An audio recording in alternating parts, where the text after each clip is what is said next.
Imagine you're trapped on a beach, shells exploding, the enemy closing in, and nowhere left to run. This was the reality for more than 300,000 Allied soldiers at Dunkirk in 1940.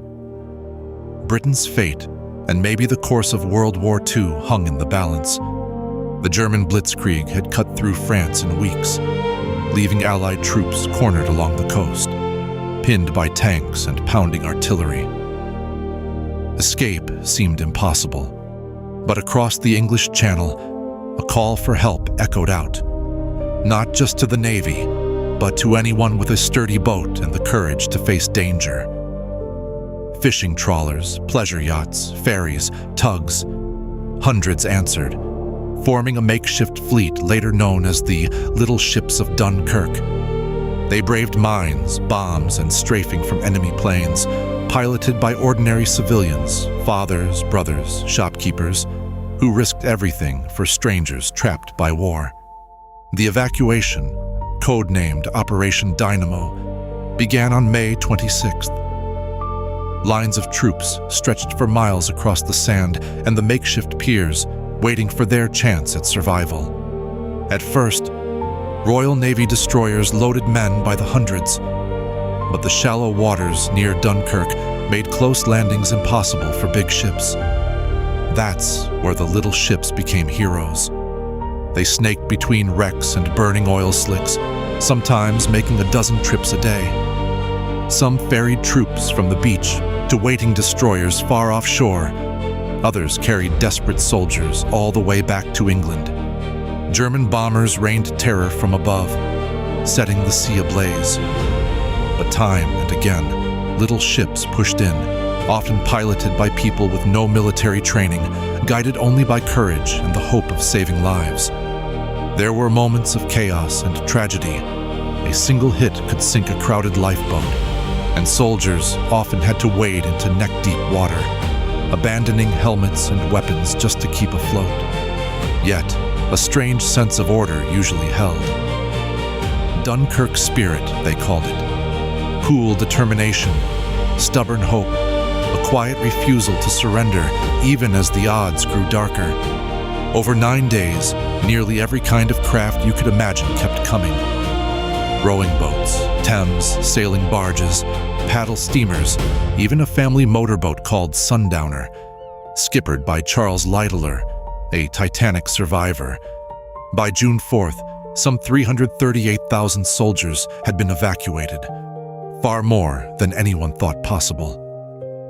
Winston Churchill declared it a miracle of deliverance, but also warned that wars are not won by evacuations. The British Army lost almost all of its heavy equipment, trucks, tanks, artillery left behind on the French beaches, a price for saving so many men.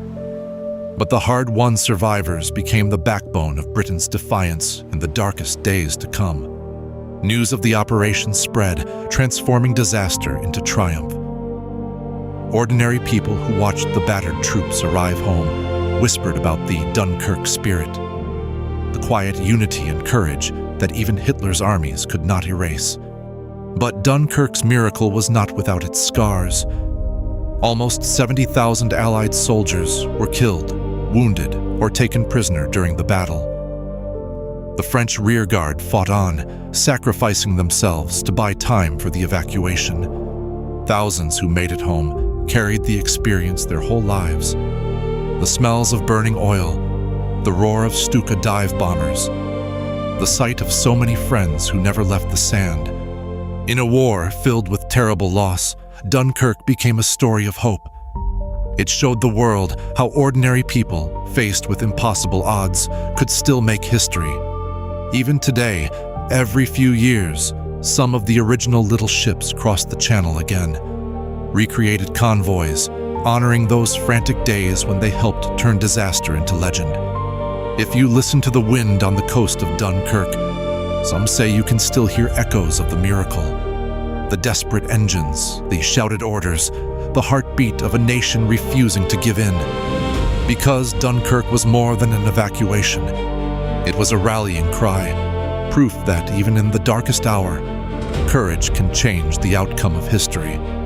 So next time you see a quiet harbor or a humble fishing boat bobbing in the water, imagine, could you have sailed into danger like those who helped save a generation?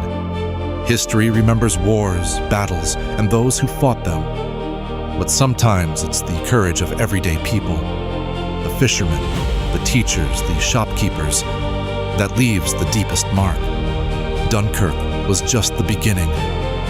The war would rage on, fiercer than ever. But thanks to the little ships and the spirit of ordinary people, hope survived. And sometimes, hope is the greatest weapon of all. Want to know how those rescued at Dunkirk faced the next chapter, fighting in North Africa, Italy, and beyond? Stick around, and we'll explore their journey, from the miracle of Dunkirk to the fight for the future of the world.